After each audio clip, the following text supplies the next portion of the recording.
ঘাটালের পুরো এলাকা ৫ নম্বর ওয়ার্ড, পুরো এলাকাটাই কার্যত জলমগ্ন।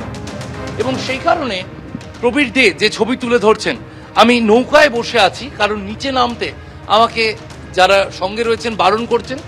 मीरा सफेद तुरंत खुले, भरपूर झाग दे और इसकी स्मार्ट साइंस दे स्मार्ट केयर और फ्रेशनेस। मेरी चॉइस मीरा सफेद। স্থানীয় ভাষায় 1.5 মানুষ জল রয়েছে এখানে। দোতলায় পর্যন্ত জল ঢুকে রয়েছে। যে বাড়িগুলি দেখা যাচ্ছে জলমগ্ন, তার দোতলা পর্যন্ত জলে ডুবে রয়েছে। বিস্তীর্ণ এলাকা প্লাবিত এবং এই এলাকা দেখে মনে হবে কোনো বড় নদীতে আমরা রয়েছি, কিন্তু কার্যত এই এলাকায় স্কুল রয়েছে, দোকানপাট রয়েছে, বাজার রয়েছে এবং তা সবকিছু রয়েছে জলের তলায়।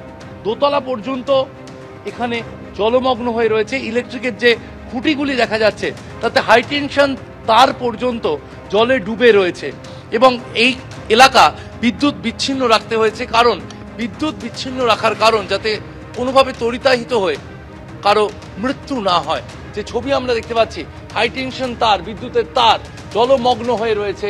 বিদ্যুতের খুঁটিগুলি সেখানে শ্যাওলা, সেখানে যে জলজ বিভিন্ন গাছ তা উঠে রয়েছে আমরা দেখতে পাচ্ছি। হাই টেনশন তার জলের তলায় এবং নৌকা করেই কার্যত এ গ্রাম থেকে ও গ্রাম যেতে হচ্ছে, কারণ গ্রামকে গ্রাম প্লাবিত। এবং এই ছবিটা ঘাটালে নতুন কিছু নয়, কারণ প্রায় প্রতি বছরই ঘাটালে এই ছবিটাই দেখা যায়। আমি ক্যামেরা পার্সন প্রবীরকে বলবো মাথাটা নিচু করতে, কারণ তার আসছে। যে ছবি আমরা দেখালাম যে একেবারে বিদ্যুতের খুঁটি, এই সেই খুঁটি, হাই টেনশন তার পর্যন্ত জলের তলায় এবং 1.5 মানুষ 2 মানুষ জল, স্থানীয় ভাষায় বলা হচ্ছে দোতলা বিভিন্ন বাড়ি, সেই দোতলায় পর্যন্ত জল পৌঁছে গিয়েছে। দোতলা জলমগ্ন এবং বিস্তীর্ণ এলাকা প্লাবিত। ঘাটালে বন্যার ছবিটা এরকমই, যে ছবিটা বদলায় না। 65 বছরের অপেক্ষা চলছে ঘাটাল মাস্টার প্ল্যানের, কিন্তু সেই ঘাটাল মাস্টার প্ল্যান কবে রূপায়িত হবে? এবং সুকান্ত মজুমদার কখনো আসছেন, কখনো মুখ্যমন্ত্রী আসছেন, কিন্তু এই ঘাটালের সমস্যা মিটবে কবে? মানুষ পরিষেবা পাবেন কবে? এই বন্যার ছবি, দুর্গত মানুষের অবস্থার ছবিটা বদলাবে কবে? প্রশ্ন উঠে যাচ্ছে। ক্যামেরায় প্রবীর দের সঙ্গে শিবাশিস মৌলিক, এবিপি আনন্দ, ঘাটাল।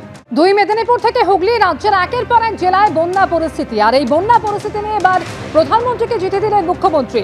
ডিভিসির সঙ্গে সম্পর্ক ছিন্ন করার হুঁশিয়ারি দিয়েছেন তিনি। আর এরপর প্রধানমন্ত্রীকে চিঠি লিখলেন মমতা বন্দ্যোপাধ্যায়। সেই চিঠিতেও ফের ম্যানমেড বন্যার অভিযোগ তুলেছেন মুখ্যমন্ত্রী। অনিয়ন্ত্রিত এবং একতরফা ভাবে জল ছাড়ার ফলে রাজ্যের এই অবস্থা। অতীতে এই পরিমাণ জল ডিভিসি থেকে ছাড়া হয়নি। 2009-এর পর দামোদর নিম্ন অববাহিকা ও সংলগ্ন এলাকায় সবচেয়ে বড় বন্যা। ডিভিসির চেয়ারম্যানকে 16 সেপ্টেম্বর ফোন করে জানানো হয়েছিল। তারপরেও 17 সেপ্টেম্বর ভোরে 2.5 লক্ষ কিউসেক হারে জল ছাড়া হয়। এত জল না ছাড়লে এই পরিস্থিতি তৈরি হতো না। রাজ্যের 50 লক্ষ মানুষ ক্ষতিগ্রস্ত। বন্যা পরিস্থিতি নিয়ে প্রধানমন্ত্রীকে চিঠিতে এমনই লিখেছেন মুখ্যমন্ত্রী। গতবারে যখন বন্যা হয়েছিল তখনও তিনি বলেছিলেন ম্যানমেড বন্যা এবং তার জন্য ডিভিসির জল ছাড়াকে দায়ী করেছিলেন।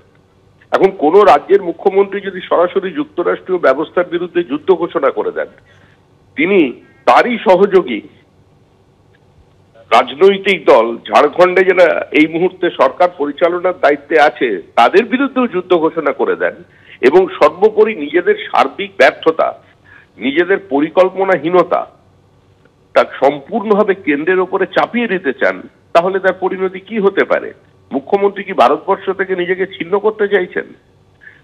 দামোদর ভ্যালি কর্পোরেশনের পরিকল্পনা যারা করেছিলেন সেই দিনকার প্রধানমন্ত্রী, তখনকার সংশ্লিষ্ট দপ্তরের মন্ত্রী, জিওফিজিসিস্ট, তখনকার ইঞ্জিনিয়ার, নদী বিশেষজ্ঞ যারা ছিলেন, প্রকৃতিবিদ যারা ছিলেন, তারা সবাই মূর্খ ছিলেন।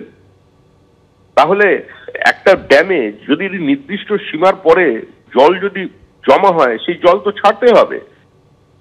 যে দুর্গাপুর ব্যারেজ তারা নিয়ন্ত্রণ করেন, তারা পরিচালনা করেন, সেখানে যদি জল বেড়ে যায় সম্পূর্ণভাবে, তারা কি করবেন?